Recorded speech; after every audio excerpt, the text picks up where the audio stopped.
Good morning everybody, Calm Biker here, just on my way into work. And anybody who knows where I work or has worked it out will probably realise this isn't the right way to work, but you've got to enjoy your ride, haven't you? And if that means adding 15 miles to your ride to work so you can go on some nice country roads, then what the heck?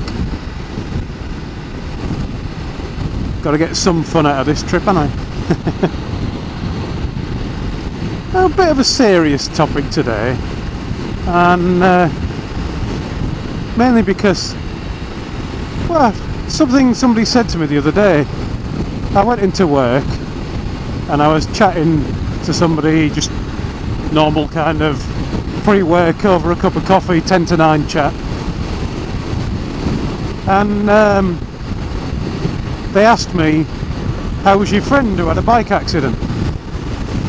And they meant Danny G 1980, and they asked me this just after Keith, Wyvern Biker, has had an accident, and I mentioned that to them and said, you know, I think probably everybody will be aware by now, especially because this probably won't be uploaded until a couple of months after his accident, but that Keith unfortunately has been knocked off and been hurt quite badly, broken spine, ribs and pelvis, but he says everything repairable.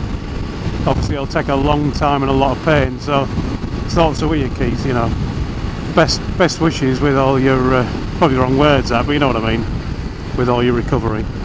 But I mentioned that they'd had an accident, and this person at work also knew about the accident that Kev, the infamous biker, had, where again all these ones are completely not their fault, where somebody's just turned in front of them, turned across them, or whilst they've been overtaken has decided to veer across to the right and knock them off. So all the kind of accidents that can happen to anybody really. Then, you know, these are not people who are riding around at 150 miles an hour everywhere like complete maniacs.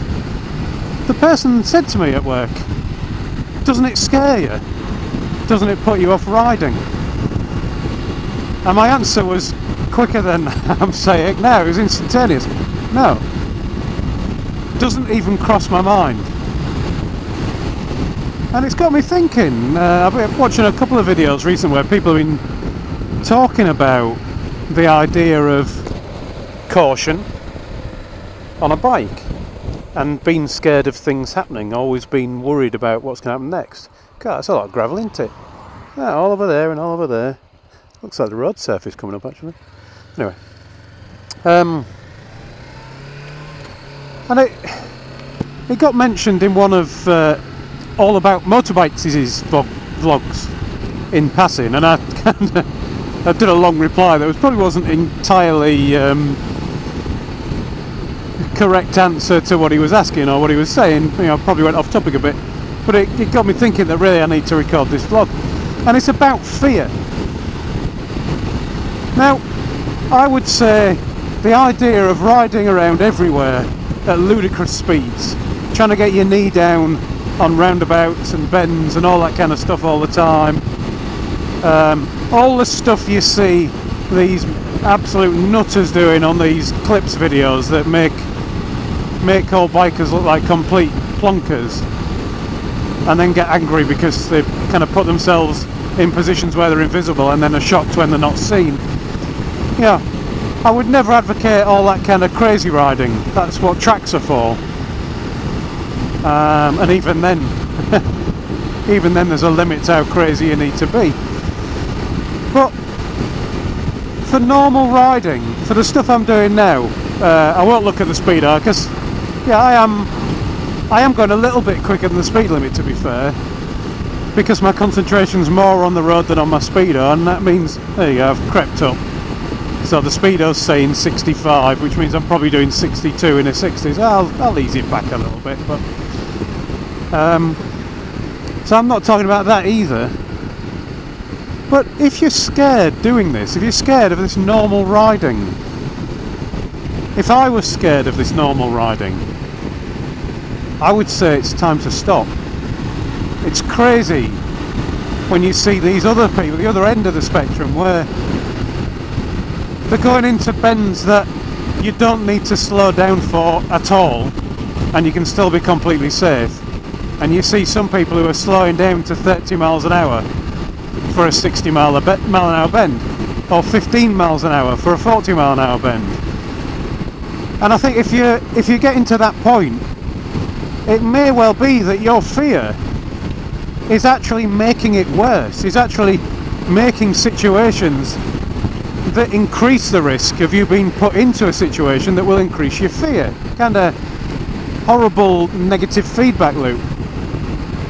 And I think beforehand I've been watching this rider who was riding everywhere at 40 in 60 mile an hour zones, and then getting overtaken by cars and getting really quite emotional and quite angry and clearly frightened by the whole experience.